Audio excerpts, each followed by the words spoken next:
तिथे 12वीचे पेपर तपासण्यासाठी घरी नेणाऱ्या एका शिक्षिकेच्या घरात आग लागली आणि या आगीत तब्बल 175 उत्तरपत्रिका जळून खाक झाल्या। ही धक्कादायक घटना घडली विरारमध्ये। आता या 175 विद्यार्थ्यांच्या भवितव्याचं काय, त्या शिक्षिकेवर नेमकी काय कारवाई होणार, या सगळ्याचा आढावा घेणारा हा स्पेशल रिपोर्ट पाहूया।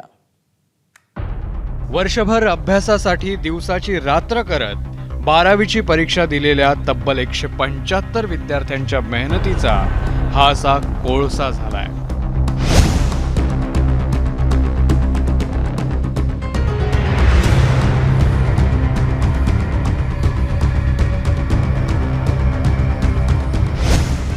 ही घटना आहे सोमवार 10 मार्चची।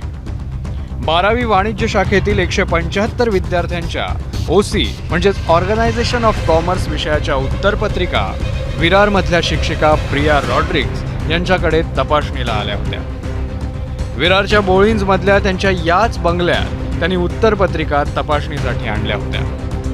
12वीच्या उत्तरपत्रिका जळत प्रकरणी आता सध्या महाराष्ट्र राज्य शासनाच्या विभागीय सचिव ज्योत्स्ना शिंदे या बोळिंज पोलीस स्टेशनमध्ये दाखल झालेल्या आहेत आणि त्या ज्या संबंधित जे उत्कर्ष विद्यालय आहे ज्याच्याकडनं ह्या उत्तरपत्रिका त्या शिक्षिकेकडे गेलेल्या त्या प्रिन्सिपल आणि त्या संबंधित शिक्षिका या दोघांवर गुन्हा दाखल करण्याची प्रक्रिया ज्योत्स्ना शिंदे शासनाच्या वतीने करत आहेत।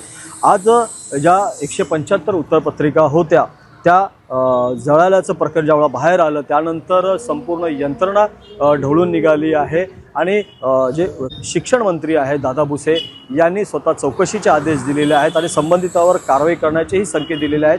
कारण की उत्तरपत्रिका ज्या आहेत तर ह्या तपासणीसाठी घरामध्ये घेऊन जाऊ शकत नाही असा नियम असताना हे नियमाला बगल कुणी दिली, कुणी त्यांना प्रोत्साहन दिलं, या सर्वावर चौकशी होऊन कठोर कारवाईचे संकेत दिले होते। त्यामुळे आज ज्या विभागीय सचिव आहेत ज्योत्स्ना शिंदे या बोळिंजला दाखल होऊन बोळिंज पोलीस ठाण्यामध्ये ज्या उत्कर्ष विद्यालयाच्या प्रिन्सिपल आहेत आणि शिक्षिका आहेत त्यांच्यावर गुन्हा दाखल करण्याची ही प्रक्रिया करत आहेत। आग लागली त्यावेळी शिक्षिका प्रिया रॉड्रिग्स घरी नव्हत्या। शेजाऱ्यांनी फायर ब्रिगेडला आगीची माहिती दिली आणि त्यानंतर आग विझवण्यात आली।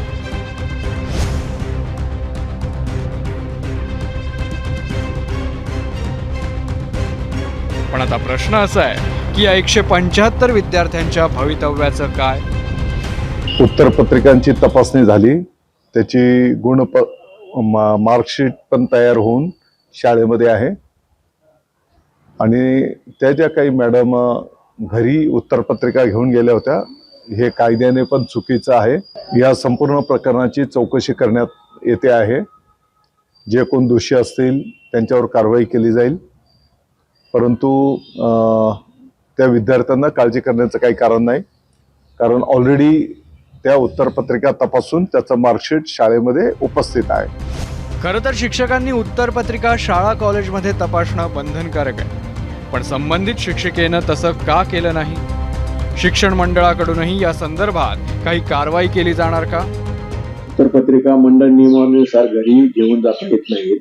संबंधित एक्झामिनर किंवा मॉनिटर यांनी त्या कार्यालयामध्येच म्हणजे कनिष्ठ महाविद्यालयातच ते पेपर तपासणं गरजेचं आहे आणि तशा सूचनाही मंडळाकडून गेलेल्या असतात। मंडळ नियमावलीमध्ये तशी सूचना दिलेल्या आहेत, परंतु प्राचार्याने त्या उत्तरपत्रिका त्यांना घरी दिल्यामुळे ते पण त्याच्यात दोष आढळून येत आहेत। तर संबंधितावर आम्ही गुन्हा दाखल करण्याबाबत कळवलेलं आहे। दरम्यान या सगळ्या प्रकारानंतर बोर्डाच्या विभागीय सचिव ज्योत्स्ना शिंदे विरारच्या बोळिंज पोलीस ठाण्यात दाखल झाल्या आणि त्यांनी जिल्हा शिक्षण अधिकाऱ्यांसह पोलिसात तक्रार दाखल केली।